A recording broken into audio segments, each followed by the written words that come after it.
G'day, it's Matty C for the Aussie NFL Fantasy Show and for the Fantasy Football Network.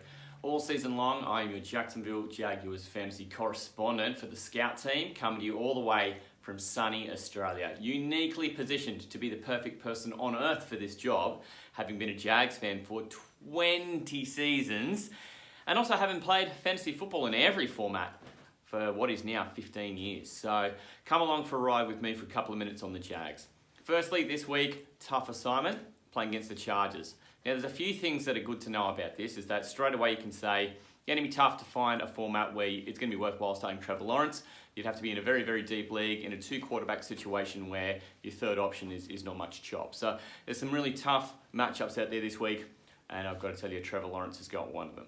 In the running back room, it does look like James Robinson is taking that role at the moment. Now, essentially it is Etienne's rookie year, and I can imagine that he's going to get worked in over the season, and they've got a long season to play, right? I just can see that if you've spent early draft capital on him in a 16-team league, I dropped my third-round pick on Travis Etienne, and it's hurt me a lot. I think stay in the Flames. I managed to do a trade where I could get J-Rob, so if you got J-Rob, fire him up. He'll be a good start for you because of the pass catching, and he's just getting the opportunity. I'd be really nervous about what format you would be playing if you're comfortable starting Etienne at the moment.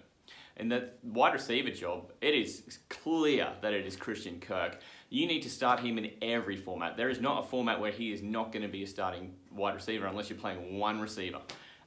Get him in your lineups, whether he's in your flex or your receiver too. He's getting the targets, he's making the catches, and I've said the first 2 weeks, I wouldn't be surprised if Marvin Jones came away with more points or more targets at any of these games. I would be now. Lastly, I think the start that no one's going to talk about is the Jags defense. How about putting up the only goose egg of the year so far, coming from Duval, baby? So I think there's two reasons you want to start up the Jags. Everyone's terrified of this potent Chargers offense. Not me. Why? Because I don't know what Justin Herbert you're getting out there on the weekend. There's a terrific chance his rib cartilage problem either sees him nowhere near as effective as usual, or sees him get sidelined partway through it, and then you're up against Chase Daniel. You're terrified of Chase Daniel? That Jags defense, they spent some money on it. They've got some really great draft picks in there for the last 2 years, and they're starting to fire. You can lose a guy like Miles Jack, and all of a sudden, I really thought it was going to be a problem. Turns out it's not. Fire up the Jags defense. They are a top 10 defense this week in my book, so there is no format you shouldn't be starting them.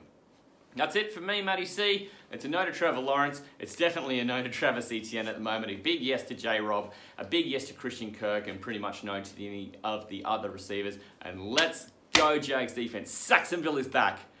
I'll catch you all next week. On behalf of the Aussie NFL Fantasy Show, come and find us. We are on YouTube. We're on every podcast platform, and then all our social media at Aussie NFL Fantasy.